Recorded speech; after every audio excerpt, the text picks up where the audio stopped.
Welcome to the दुर्वा classes. The दुर्वा classes पर आप सभी का हार्दिक स्वागत है। मेरा नाम है जयदेव सिंह और ये पॉलिटिकल साइंस की क्लास है। आज का हमारा टॉपिक रहेगा अनुच्छेद 1 यानी आर्टिकल 1। बात कर लेते हैं आर्टिकल 1 की कि आर्टिकल 1 में क्या है। तो आर्टिकल 1 में है संघ का नाम और उसका राज्य क्षेत्र। ठीक है साहब, हम सबसे पहले ये देखेंगे जो आर्टिकल 1 है वो अपने संविधान के कौन से भाग में आता है। तो भाग की बात करें तो ये भाग 1 में आता है। भाग 1 की बात करें तो भाग 1 के अंतर्गत आता है अनुच्छेद 1 से 4 तक। बात कर लेते हैं साहब, अनुच्छेद 1 से 4 तक क्या है। भाग 1, तो भाग 1 में क्या है, भाग 1 के अंतर्गत लिखा हुआ है संघ और उसका राज्य क्षेत्र।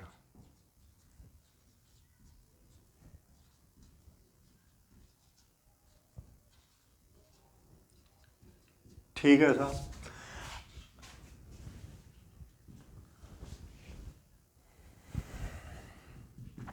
हो गया। भाग 1 में क्या लिखा है, संघ और उसका राज्य क्षेत्र। यहां भी हमें लगभग वही चीज देखने को मिलती है। अनुच्छेद 1 में पहली लाइन यही लिखी हुई है, अनुच्छेद 1 के अंतर्गत संघ का नाम और उसका राज्य क्षेत्र। अनुच्छेद 1 दो चीजों को बहुत स्पष्ट तरीके से क्लियर करता है। पहला कि संघ का नाम क्या है, यानी हमारे देश का नाम क्या है। दूसरी चीज राज पद्धति, यानी जो राज व्यवस्था है वो कैसी है। देखिए, एक तो नाम को क्लियर कर रहा है कि संघ का नाम क्या है, और दूसरा राज्य क्षेत्र, मतलब राज्य का जो क्षेत्र है वह क्या है। अब हमें यहां सबसे पहले नाम के बारे में चर्चा करते हैं। नाम की बात करें तो कॉन्स्टिट्यूशन में लिखा हुआ है इंडिया दैट इज भारत, यानी भारत अर्थात इंडिया क्या है, देश का नाम है। संविधान सभा में इसको लेकर बहुत बहस हुई। बहस होने का कारण भी जायज था। संविधान सभा के कुछ विद्वानों का कहना था कि भारत का जो नाम है वो ट्रेडिशनल नाम लिया जाए, यानी जो परंपरागत नाम चला आ रहा है, पुरातन नाम चला आ रहा है, वही नाम लिया जाए, और प्राचीन जो नाम था वो था भारत। कुछ लोगों ने भारत के नाम का पूर्ण या पुरजोर समर्थन किया। कुछ विद्वानों का ऐसा भी मानना था कि हम गुलामी को छोड़कर अब हम नए आज़ाद भारत की स्थापना कर रहे हैं, तो क्यों ना जो आज के समय में एक मॉडर्न नाम प्रचलित है भारत का, वह नाम लिया जाए। तो मॉडर्न नाम की बात करें तो मॉडर्न नाम चला गया इंडिया, और प्राचीन नाम या ट्रेडिशनल नाम की बात करें तो वो था भारत। अब संविधान सभा में इस बात को लेकर काफ़ी बहस होने के बाद संविधान सभा ने दोनों ही नामों को क्या कर लिया, स्वीकार कर लिया। बोला कि दोनों ही नामों को हम क्या करते हैं, स्वीकार करते हैं। इंडिया दैट इज भारत, यानी भारत क्या है, इंडिया है। तो एक तो नाम स्पष्ट हो गया कि नाम क्या है साहब, नाम संघ का नाम क्या है, इंडिया। ठीक है, दूसरा नाम क्या है साहब, भारत है। अब मैं आपको यह स्पष्ट कर दूं, संविधान में कहीं भी हिंदुस्तान नाम का कोई जिक्र नहीं है। हिंदुस्तान नाम का कोई जिक्र नहीं है। संविधान में केवल दो ही नामों का उल्लेख है, एक है इंडिया और दूसरा है भारत। अब समझते हैं, ये तो हो गया एक पॉइंट क्लियर। ठीक है, अब दूसरी स्थिति अनुच्छेद 1 राज्य क्षेत्र के बारे में भी दर्शाता है। अब राज्य क्षेत्र का मतलब यहां स्टेट गवर्नमेंटों से नहीं है या स्टेटों से नहीं है।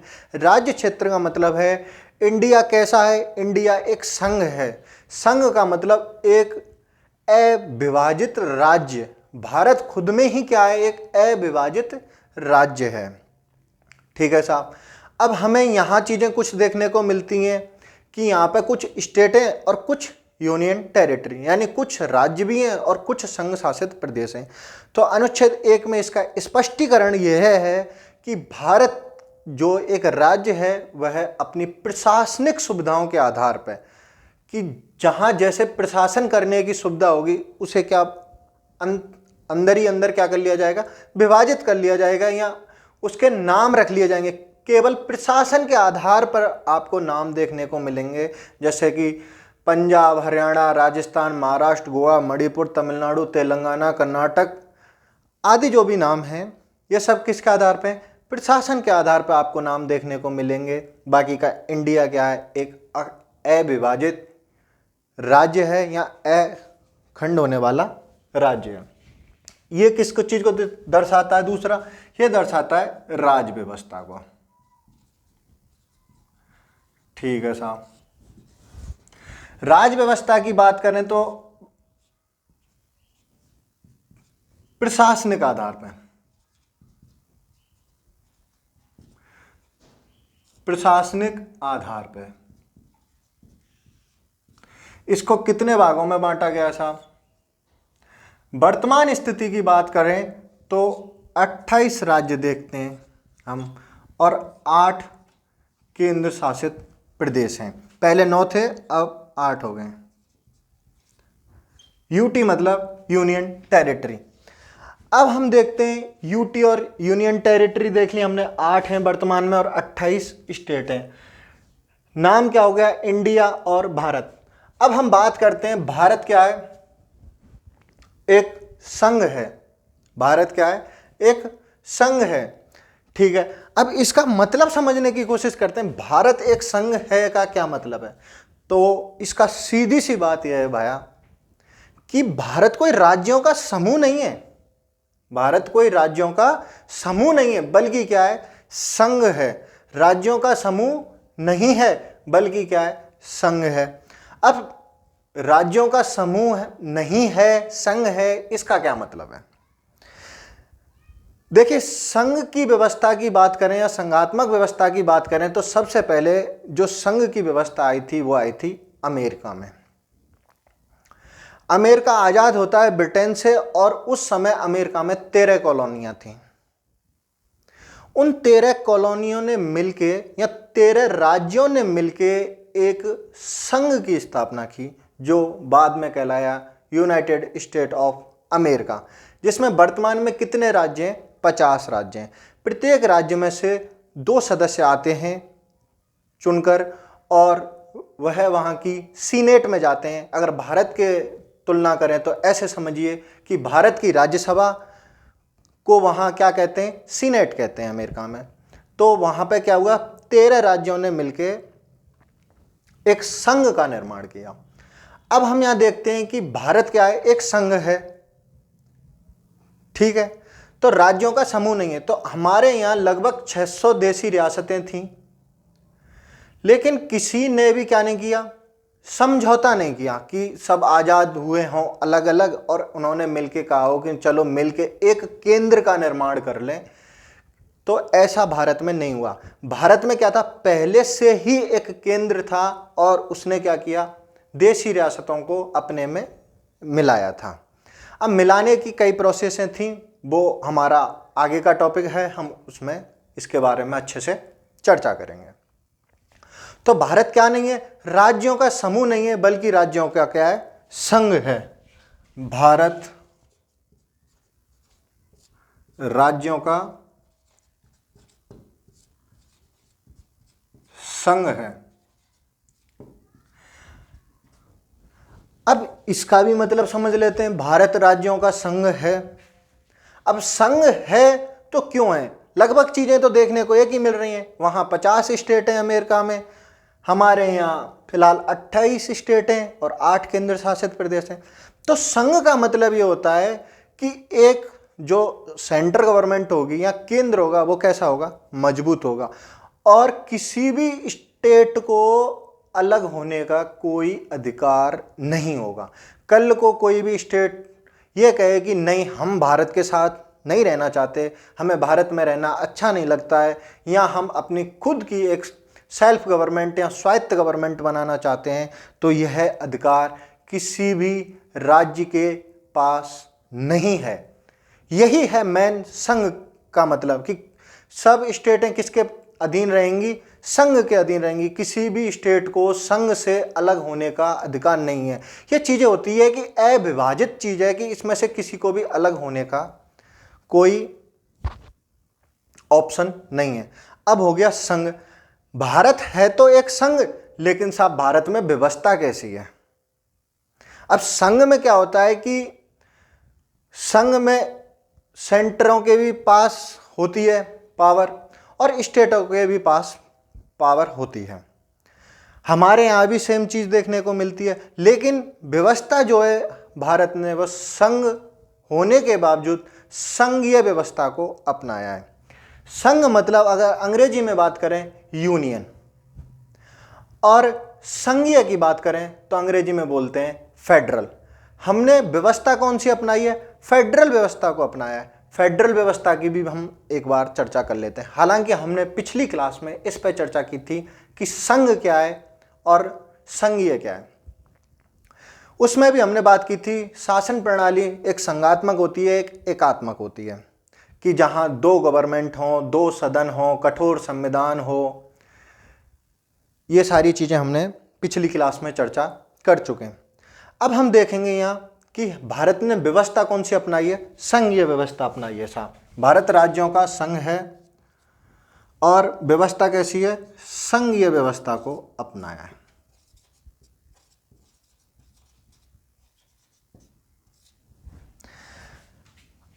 अब क्योंकि हमने अमेरिका का संघ ठीक है, लेकिन हमने अमेरिका की संघ की व्यवस्था को नहीं अपनाया, अपने संविधान में जगह नहीं दी है। हमने जो संघीय व्यवस्था ली है वो कहाँ से ली है? कनाडा से ली है, क्योंकि हमें कनाडा की जो संघीय व्यवस्था क्या लगी? बहुत अच्छी लगी। अब संघीय व्यवस्था में क्या होता है? संघीय व्यवस्था में होता है कि मजबूत तो केंद्र होगा, वहाँ से हर स्टेट के लिए एक राज्यपाल की क्या होगी? नियुक्ति की जाएगी। और क्या की जाएगी? केंद्र शासित प्रदेशों में एलजी की नियुक्ति की जाएगी, या ऐसे कह सकते हैं एक प्रशासनिक अधिकारी की नियुक्ति की जाएगी। ठीक है साहब। और हर स्तर पे अपनी अलग अलग सरकार होगी। हमारे यहाँ भी भारत में 3 स्तर सरकार के देखने को मिलते हैं। एक केंद्र स्तर पर सरकार मिलती है, एक राज्य स्तर पर देखने को सरकार मिलती है, यहाँ तक कि स्थानीय स्तर पर भी हमारे यहाँ सरकार है। तो व्यवस्था कैसी हो गई? संघीय व्यवस्था हो गई। अगर हम बात करें संविधान की, तो लिखित संविधान होना चाहिए। अपने यहाँ भी साहब लिखित संविधान है। कठोर संविधान होना चाहिए। अपने यहाँ भी कठोर संविधान है। तो ये सब चीज़ें संघीय व्यवस्था की ओर इंगित करते हैं। तो अपने यहाँ कैसी व्यवस्था को अपनाया गया है? संघीय व्यवस्था को अपनाया है। संघीय व्यवस्था को अपनाया है। अब बात कर लेते हैं, हमने यहां देखा एक शब्द संघ और एक देखा संघीय, और एक शब्द होता है परिसंघ। इसको भी समझ लेते हैं, परिसंघ क्या है। तो एक हो गया संघ, एक हो गया संघीय, और एक हो गया परिसंघ। तीनों को हम एक इंडेक्स के थ्रू समझने की कोशिश करते हैं, और इसके उदाहरणों पर भी हम क्या करते हैं? चर्चा करते हैं कि कौन सी स्टेट को संघ, कौन सी स्टेट को संघीय और कौन सी स्टेट को परिसंघ कहेंगे। अंग्रेजी में बात करते हैं तो इसे कहते हैं यूनियन। इसे क्या कहेंगे? यूनियन। इसे कहेंगे फेडरल,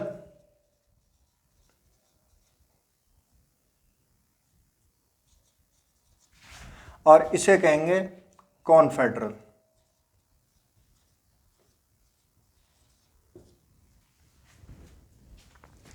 ठीक है। संघ की व्यवस्था की हम बात करें तो सबसे अच्छी संघ की व्यवस्था कहाँ देखने को मिलती है? यूएसए में देखने को मिलती है। इसके अलावा यूएई में भी हमें देखने को मिलती है। ठीक है।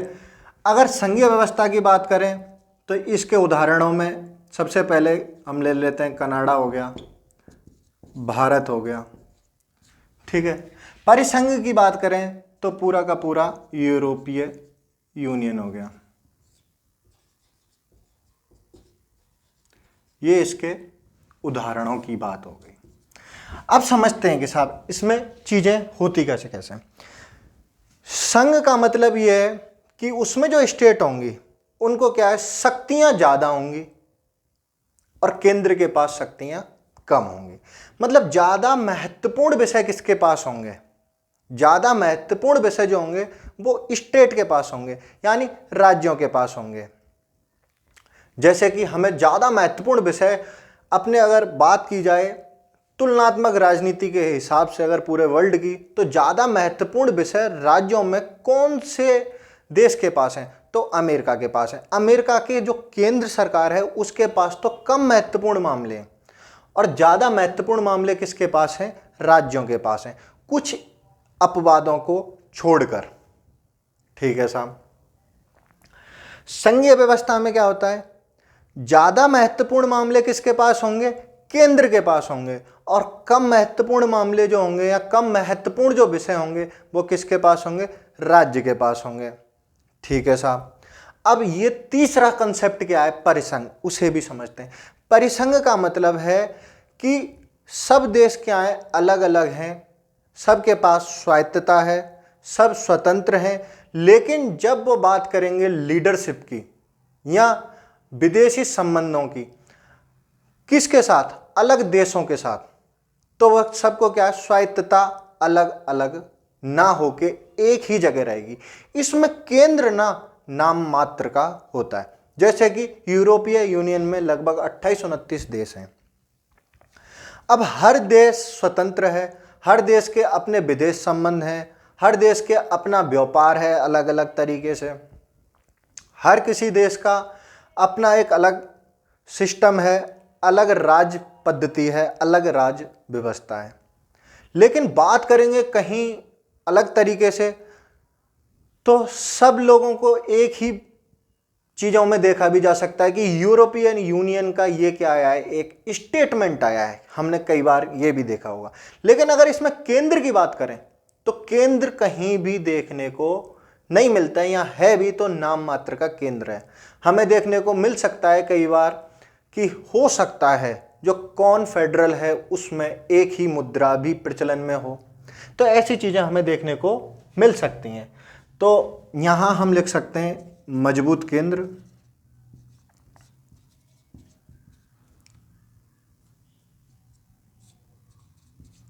के साथ, मजबूत केंद्र के साथ मजबूत राज्य। यहां लिख सकते हैं केंद्र अधिक मजबूत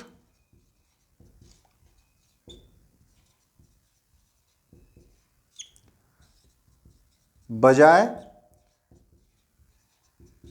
राज्यों के। यहां लिख सकते हैं राज्य अधिक मजबूत, और केंद्र कैसे होगा, केंद्र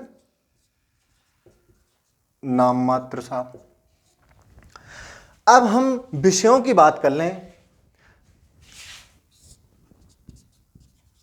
केंद्र के पास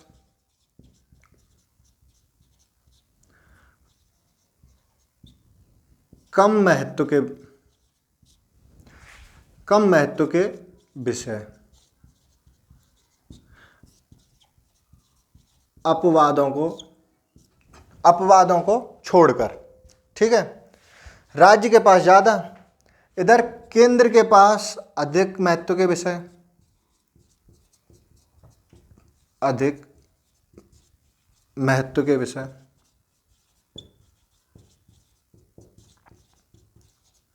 और यहां राज्यों के पास अधिक महत्व के विषय, अधिक शक्ति लिख सकते हैं। अब तीनों में एक और डिफरेंस है। इसमें से अगर कोई राज्य अपने संघ से अलग होना चाहे तो नहीं हो सकता है। ठीक है साहब, कोई बड़ी बात नहीं है। संघीय व्यवस्था में भी कोई राज्य अलग होना चाहे तो नहीं हो सकता है। ठीक है साहब। लेकिन परिसंघ में यदि कल को कोई राज्य अलग होना चाहे तो आराम से हो सकता है, क्योंकि परिसंघ में कोई केंद्र सरकार तो है नहीं कि संसद में कोई बिल लाया कि तुम नहीं हो सकते, कि विधानसभा में कोई बिल, ऐसा तो कोई सिस्टम है ही नहीं वहाँ। तो जैसे कि हमने पिछले कई साल पहले एक उदाहरण देखा होगा ब्रेग्जिट करके, कि ब्रिटेन क्या हुआ था, एग्जिट हुआ था किससे, यूरोपीय यूनियन से, पूरी प्रोसेस चली थी। दूसरी चीज हम यहां देखेंगे कि किसी भी अगर राज्य की बाउंड्री बदलनी हो या राज्य का क्या बदलना हो, क्षेत्र बदलना हो संघ व्यवस्था में, या उसका नाम परिवर्तन करना हो या उसकी सीमा परिवर्तन करनी हो, तो यह उसके बिना राज्य की अनुमति के नहीं हो सकता। कहां नहीं हो सकता, जैसे कि हम उदाहरण में अमेरिका देख लें। अमेरिका में किसी भी स्टेट का अगर आप नाम बदलना चाहो, बाउंड्री बदलना चाहो, तो बिना उस राज्य की मर्जी के आप ऐसा नहीं कर सकते हो। ठीक है साहब, अब हम देख लेते हैं संघीय व्यवस्था में क्या होता है। संघीय व्यवस्था में ऐसा आपको देखने को नहीं मिलेगा। संसद बिल लाएगी, बिल लाने के बाद एक प्रोसेस है, वह पूरी प्रोसेस फॉलो होगी और उस राज्य का नाम, बाउंड्री आसानी से बदल दी जा सकती हैं। कोई संविधान संशोधन की भी आवश्यकता नहीं है। कुछ अपवादों को छोड़कर, कुछ में ऐसी चीजें देखने को मिलती हैं, पर वो एक अलग मैटर है, वो अनुच्छेद 2 और अनुच्छेद 3 और 4 में हम उसकी चर्चा कर लेंगे। तो इसमें क्या है, उस राज्य से पूछने की या अनुमति लेने की आवश्यकता नहीं है। लेकिन हाँ, हालांकि ऐसा हो सकता है कि उसके पास एक बार पूछने के लिए बिल भेज दिया जाए कि हम आपकी बाउंड्री चेंज कर रहे हैं या आपका नाम चेंज कर रहे हैं, आपका कोई सुझाव या टिप्पणी हो तो आप बता सकते हो, और एक निश्चित समय भी दे दिया जाता है। यदि उस निश्चित समय में वहाँ की विधानसभा या दोनों सदन हो तो विधानमंडल कह लो, अगर वह उस अनुमोदन पर अपनी कोई टिप्पणी नहीं देते या जो भी देते हैं मतलब खिलाफ में भी दे देते हैं, तो भी कोई फर्क नहीं पड़ता है। यह केवल प्रोसेस इसलिए की जाती है कि वहाँ पे जो प्रतिनिधि हैं वो जनता के द्वारा चुने हुए प्रतिनिधि हैं, तो एक बार उनसे क्या ले ली जाए, राय ले ली जाए, क्योंकि उनकी राय जो होगी वही एक बार के लिए जनता की राय मानी जाती है। ठीक है, तो हमने यहां देखी कि राज्यों को क्या है, अलग होने का अधिकार नहीं, राज्यों के पास अलग होने का अधिकार नहीं।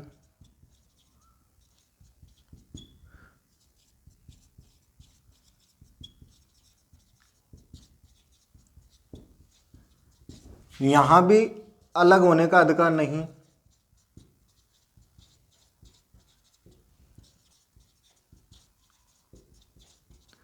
और यहां है। दूसरी चीज हमने यहां पे अभी जिसकी चर्चा की थी वह है कि नाम, बाउंड्री चेंज करने के लिए उस स्टेट की क्या चाहिए, संघ में परमिशन चाहिए, संघीय व्यवस्था में नहीं चाहिए, परिसंघ में तो भूल जाओ, ऐसा कुछ नहीं होता। तो हमने यहाँ संघ, संघीय और परिसंघ में क्या देखा, अंतर देखा। ठीक है, भारत क्या है, राज्यों का संघ है, और व्यवस्था कौन सी अपनाई है, संघीय व्यवस्था को अपनाई है। अब हम बात करते हैं अनुच्छेद 1 में और क्या लिखा गया। अनुच्छेद 1 का एक पॉइंट है, उस पर अब हम चर्चा करेंगे।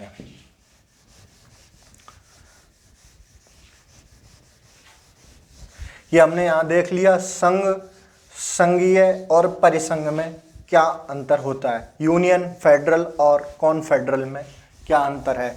मैंने पूरी कोशिश की है कि अपना बेस्ट दूं और आपको समझाने की पूरी कोशिश करूं। यहां से एक बार के लिए मैं परिसंघ हटा रहा हूं।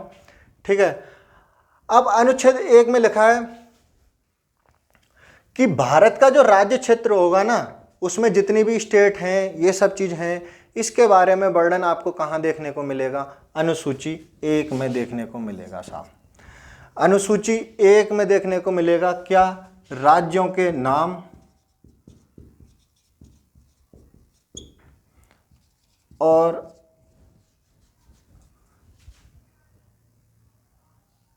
संघ राज्य, संघ क्षेत्र, राज्यों के नाम, क्षेत्र, संघ क्षेत्र, ये कहाँ देखने को मिलेगा, अनुसूची 1 में देखने को मिलेगा। अनुसूची 1 में ये चीज देखने को मिलेगी। अब राज्यों की जो आज की स्थिति में हम देखते हैं कि राज्यों की जो भी स्थिति है, राज्यों की जो भी स्थिति है कि 28 राज्य हैं, 8 केंद्र शासित प्रदेश हैं, इनका वर्णन कहाँ देखने को मिलेगा? अनुसूची 1 में देखने को मिलेगा। परंतु यह स्थिति तो अब वर्तमान में, इससे पहले स्थिति क्या थी, हम उसको समझने की कोशिश करते हैं। आर्टिकल 1 का जो क्लॉज है 1, उसमें लिखा हुआ है कि जो भारत है वह भारत कैसा है?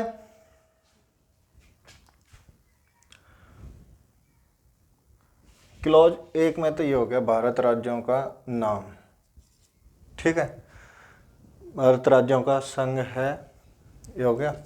और 1 के 2 में हो गया कि जो अनुसूची 1 में क्या क्या दिया गया है। अनुसूची 1 में, अनुसूची 1 में राज्यों के नाम व क्षेत्र होंगे, क्षेत्रों का वर्णन।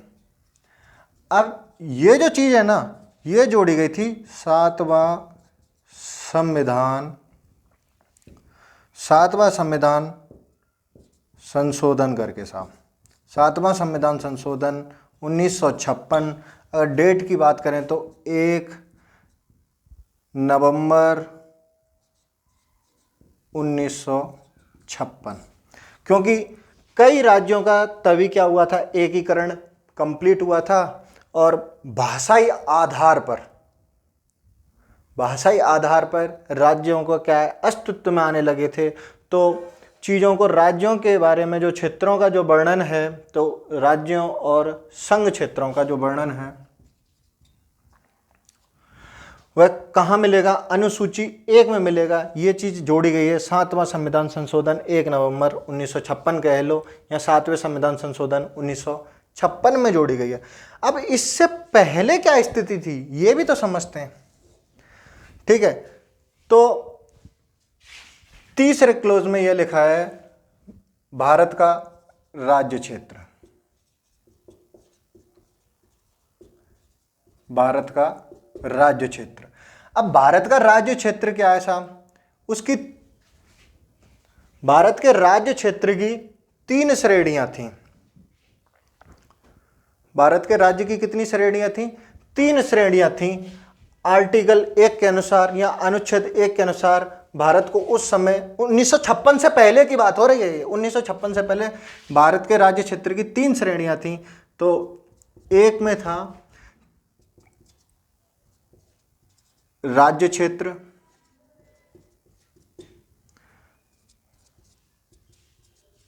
संघ क्षेत्र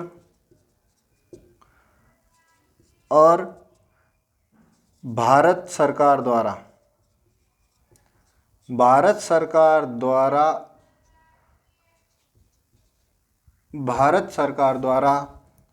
अधिग्रहण किया गया हो किसी जगह का, भारत सरकार द्वारा अधिग्रहण किया गया क्षेत्र।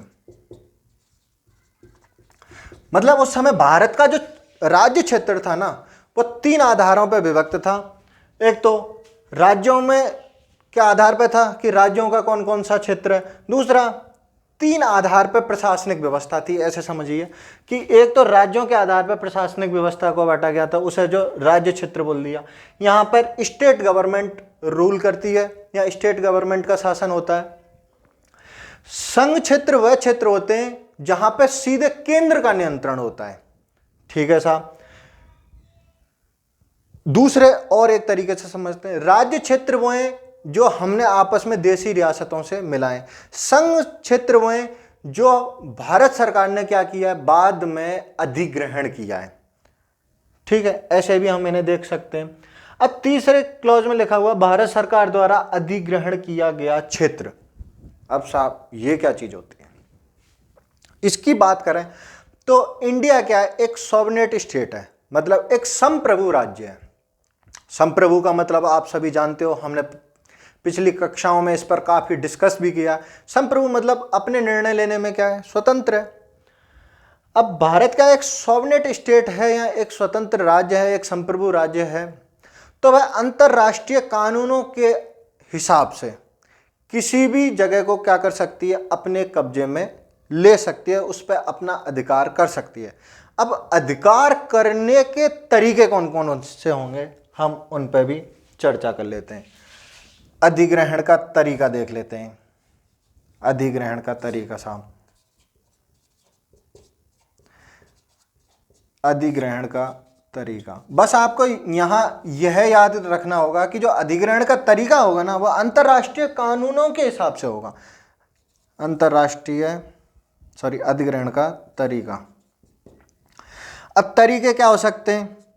पहला तरीका तो यही है कि साहब कोई राज्य हमसे क्या कर ले, संधि कर ले।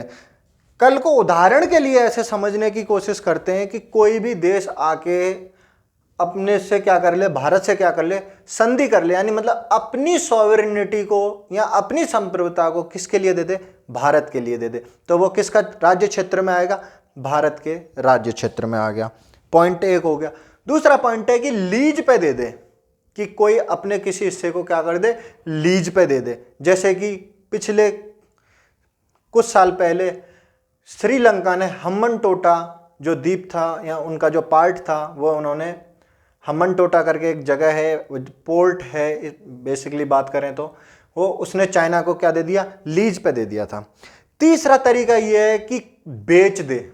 अब साहब बेच दे, कोई देश अपनी चीज को कैसे बेच सकता है, तो ये भी प्रोसेस होती है, बेच देते हैं। जैसे कि अगर आप वर्ल्ड मैप खोल के देखोगे तो जहां यूनाइटेड स्टेट ऑफ अमेरिका है, उससे ऊपर चलोगे कनाडा, और उसके आप कनाडा की जो राइट साइड में देखोगे या अपने खड़े होकर लेफ्ट साइड की तरफ देखोगे तो आपको एक जगह दिखेगी अलास्का। अलास्का पहले रूस का हिस्सा या यूएसएसआर का हिस्सा हुआ करता था, जिसे उसने बेच दिया, किसके लिए, अमेरिका के लिए। ठीक है, तो बेचने का भी ऑप्शन होता है। तीसरी चौथी चीज है कि कोई, जैसे हम किसी को हरा दें या हम जीत जाएं, भारत किसी के साथ युद्ध लड़े कोई द्वीप पर या किसी देश पर, उस देश को हम हरा दें या हम उस देश से जीत जाएं, तो भी हम उस जगह पे क्या कर सकते हैं, अपना अधिकार कर सकते हैं। ठीक है साहब। एक और चीज बची कि साहब कोई उपहार दे दे, ये भी ऑप्शन है कि साहब कोई क्या कर दे, उपहार दे दे, गिफ्ट दे दे। तो इतने सारे ऑप्शन अधिग्रहण के तरीके के हैं।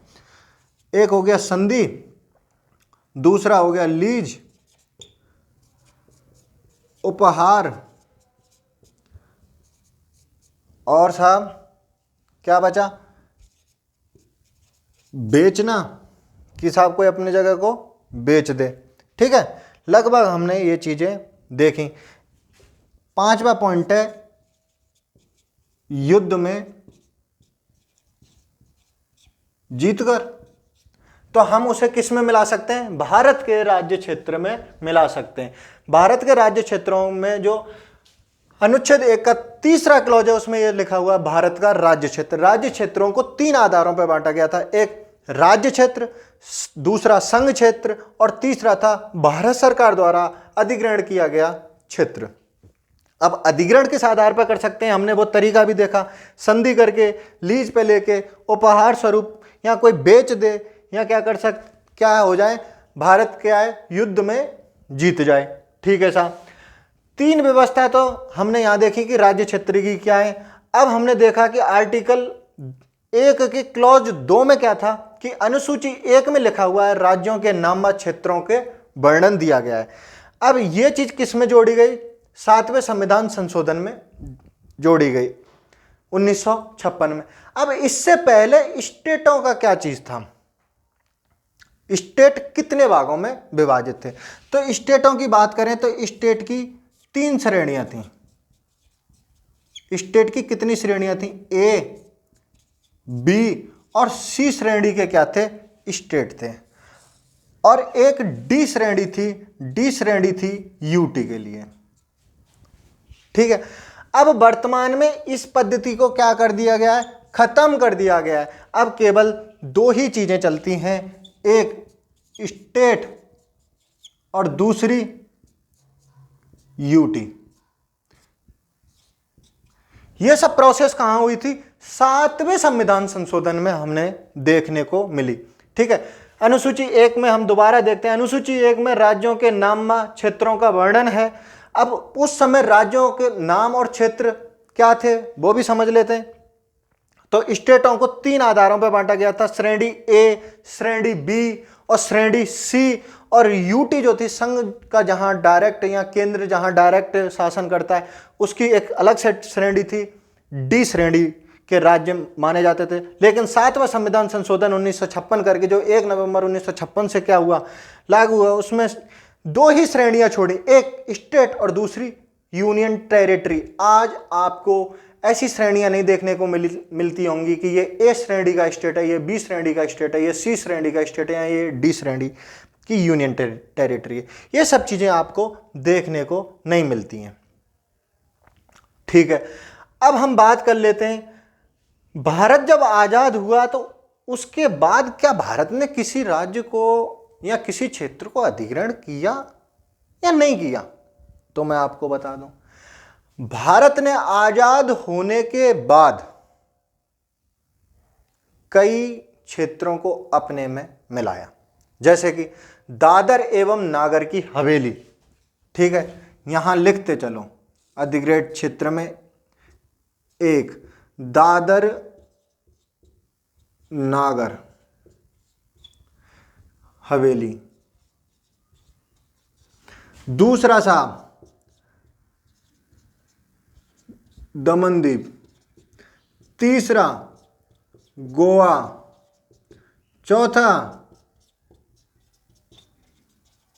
सिक्किम। दादर नागर हवेली, दमनदीप, गोवा और सिक्किम।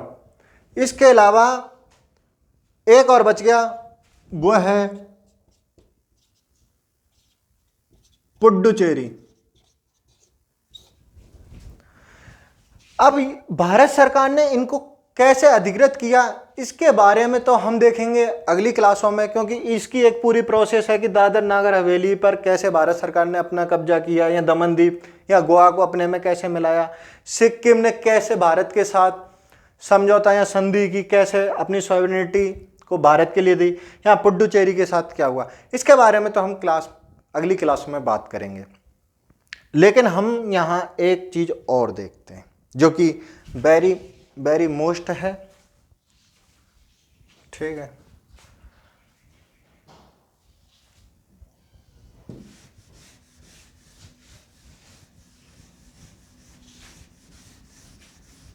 यहीं समझ लेते हैं एक बार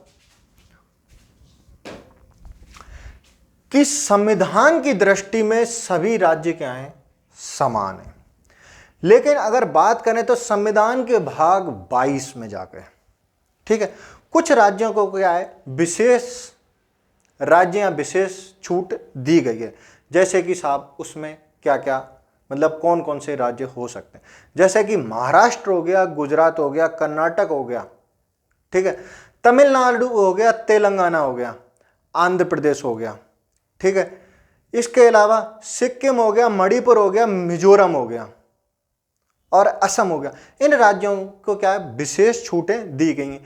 इसके अलावा 5वीं और 6वीं अनुसूची में वर्णित राज्य, मतलब हम कह सकते हैं कि अनुसूचित जनजातीय क्षेत्रों में प्रशासन के लिए भी क्या है, विशेष उपबंध दिए गए।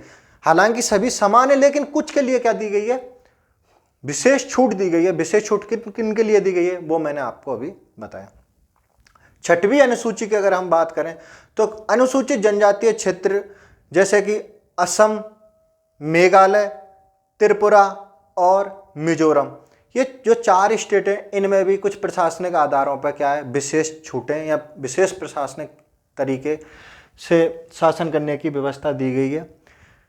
ठीक है। आज हमने क्या क्या देखा, अनुच्छेद 1 देखा। अनुच्छेद 1 में क्या है, संघ का नाम और उसका राज्य क्षेत्र, इसमें हमने देखा कि यह भाग 1 में आता है, अनुच्छेद 1 से 4 तक भाग 1 ही चलता है। भाग 1 की बात करें तो संघ और उसका राज्य क्षेत्र भाग 1 में है। ठीक है, हमने देखा कि अनुच्छेद 1 से क्या क्या चीजें पता चलती हैं हमें, तो 2 चीजें मुख्यतः पता चलती हैं। एक संघ का नाम क्या है, इंडिया, दैट इज भारत, मतलब इंडिया अर्थात भारत। दूसरी चीज पता चलती है यह राज्य क्षेत्र, जो कि हमारी राज्य व्यवस्था को दर्शाता है। हमने प्रशासनिक आधार पर हमारा देश का अविभाजित राज्य, कोई भी स्टेट अलग नहीं हो सकता, क्योंकि भारत कैसा है, संघ है, लेकिन प्रशासनिक आधार पर इसे 28 राज्यों में और 8 केंद्र शासित प्रदेशों में वर्तमान में प्रशासनिक आधार पर इसे बांट रखा है। दूसरा हमने देखा भारत क्या है, राज्यों का संघ है। आर्टिकल 1 का क्लोज 1 भी यही है। ठीक है, और भारत की व्यवस्था कैसी है, संघीय व्यवस्था है। ठीक है, हमने देखा कि संघ क्या है, संघीय क्या है और परिसंघ क्या है, तीनों में हमने डिफरेंस भी देखा। इसके बाद देखा हमने कि आर्टिकल 1 के क्लॉज 2 में क्या था, तो उसमें यह था राज्यों का नामवा जो क्षेत्र है उसका देखा कि उसका वर्णन कहाँ है। अनुसूची 1 में राज्यों के नामवा क्षेत्रों का वर्णन है, जो कि 7वें संविधान संशोधन से देखा जाता है। ठीक है, इसके बाद हमने देखा कि क्लॉज 3 में क्या था कि भारत का राज्य क्षेत्र 3 श्रेणियों में बांटा हुआ है। एक राज्यों के क्षेत्र, संघ क्षेत्र, और तीसरा था कि भारत सरकार जहां क्या कर दे, अधिग्रहण कर ले। अधिग्रहण के हमने तरीके भी देखे कि उपहार में कोई अगर अपनी जगह को दे दे, या हम जीत जाएं। तीसरा संधि कर ले, और क्या कर ले, लीज पे दे दे। ये सारी चीजें हमने देखी साहब। अब भारत सरकार ने बाद में कौन कौन सी जगह को, आजाद होने के बाद में कौन कौन सी जगह को, या संविधान लागू होने के बाद कौन कौन सी जगह को अधिग्रहण किया है, तो उसमें हमने देखा दादर एवं नागर की हवेली, दमनदीप, गोवा, सिक्किम और पुडुचेरी। ठीक है, इसके अलावा हमने देखा कि 7वें संविधान संशोधन से पहले राज्यों की कितनी श्रेणियां थी, 3 श्रेणियां थी, और चौथी श्रेणी में संघ शासित प्रदेश थे। वर्तमान में ऐसा कुछ भी नहीं है, केवल 2 ही श्रेणी देखने को मिलती हैं, राज्य और संघ शासित प्रदेश। आज के लिए बस इतना ही, मिलते हैं अगली क्लास में। दा दुर्बा क्लासेज पे बने रहिए, और आपको अगर ये वीडियो अच्छी लगी है तो लाइक कीजिए, कमेंट कीजिए, और यदि आपको ये वीडियो अच्छी नहीं लगी है, अगर कोई कमी रह गई है, तो आप इसे डिसलाइक भी कर सकते हो, और डिसलाइक क्यों की ये आप कमेंट बॉक्स में ज़रूर बताएं। अगर वीडियो आपको अच्छी लगी तो अपने दोस्तों के भी साथ शेयर करें। जय हिंद, जय भारत। आज के लिए बस इतना ही। राम राम।